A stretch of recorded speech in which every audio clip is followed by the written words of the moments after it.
I was born in Glendale, California, May 24th, 1964. I grew up in La Crescenta, Montrose, California, Northern California, and Monterey, Tahunga. That's where I mostly spent most of my teenage years, in Tahunga. Influential, probably my art teacher in college in Glendale.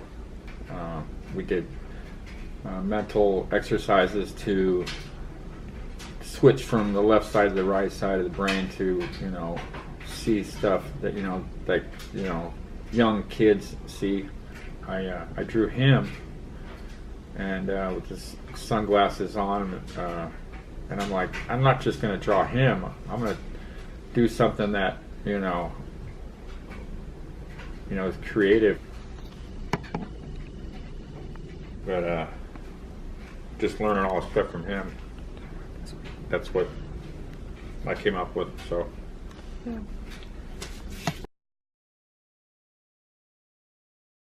it's hypertension, high blood pressure,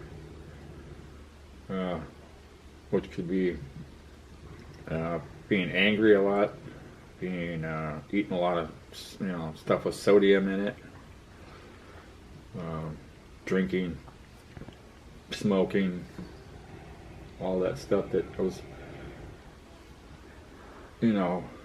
I thought would never affect me. But here I am 4 years later on dialysis still, and that's the reason why. All that life choices. 2014. I was just kind of numb, blank, my head was a blank canvas, just nothing.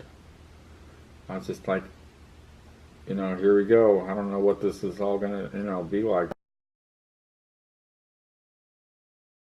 The peritoneal dialysis, like I was just saying, is you've got a catheter in your stomach, which a tube comes out from the catheter comes out the side of your stomach, and you hook yourself up to a machine, and it's got 3 big bags of solution that over a 10-hour period flush in and do a dwell time, or it's all the solution soaks up the toxins, and then it flushes it out. Then it pushes more fluid back in, and it does that for like 9.5, 10 hours, and then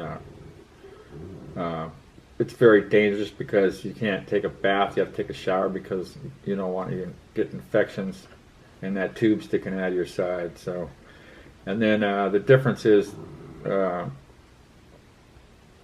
and hemodialysis is where they take your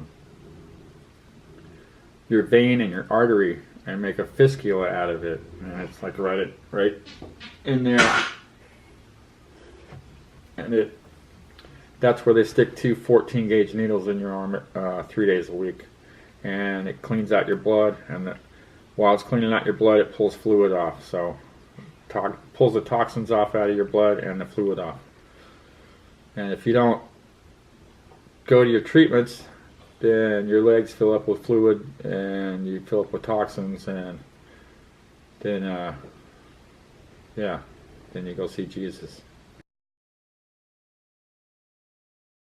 Yeah, they keep it like an icebox in there, and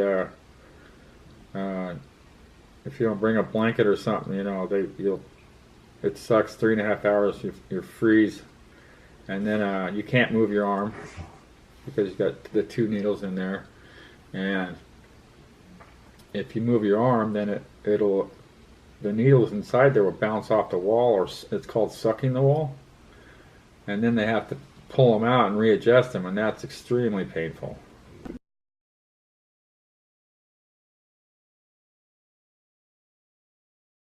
It's put a strain on it a few times. He's right. It has put a strain a couple times. And again, I have had to, for me, I've had to pray about it and say, okay, Lord, I understand that he's going. through something. I've never walked a mile in his shoes. I have no idea what he's going through. In my mind, because he does a 9.5 hour day, and because he goes and he does dialysis, and he's so active still, I forget that he has a life-threatening disease. So I'm like, well, what are you complaining about? You know, I've got X, Y, and Z to do too, and I've had to change how I react to your dad and the things that he's going through, because again, he does have a life-threatening disease and I don't. For me, if I didn't have my faith in God and I didn't pray for your dad, I don't know how I could get through what needs to be gotten through. I'm proud that I get to walk this walk with him and be by his side, because he's just an amazing man, an amazing husband. Me being a visual person, one of the, you know, it may sound crazy, but one of the things that keeps me headstrong is I think about those people in Pompeii when they got blasted by that volcano and they're all like frozen like this, you know, rigor mortis. Like, I think of me laying in a grave and I'm like, nope, I ain't going there, and it ain't gonna look like that, so I just keep pushing through. Yeah.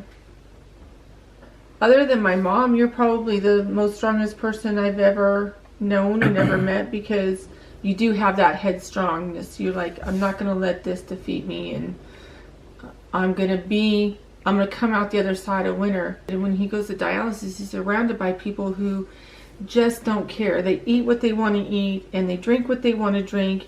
And sometimes they come to dialysis and sometimes they don't. You see them deteriorating before your eyes. And your dad's like, nope, that's not going to be me. I see people in there all the time, then all of a sudden they're not in there anymore at all. They're just like, they stop coming. And then that's the last time I see them. Mom's going to finish up getting her master's degree. I'm going to spend the next probably 10 years at Lockheed Martin. And then when 10 years is up, I'll retire and I'll have land bought in Texas, and that's where I'm going to spend the rest of my life. Yeah. I think I pretty much said everything, except for please try to donate a kidney. If I had an extra one, I'd donate it to somebody, knowing what I know now, for sure.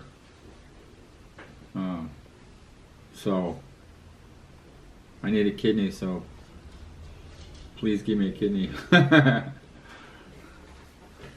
all I got.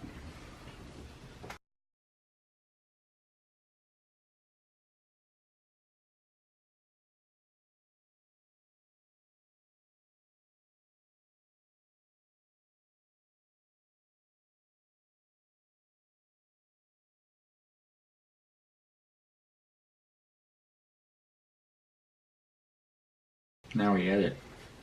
Now we clap. Now we clap. Give a thumbs up. Say, comment below if you want to see more videos. Like and subscribe. Oh, subscribe right here. Right here.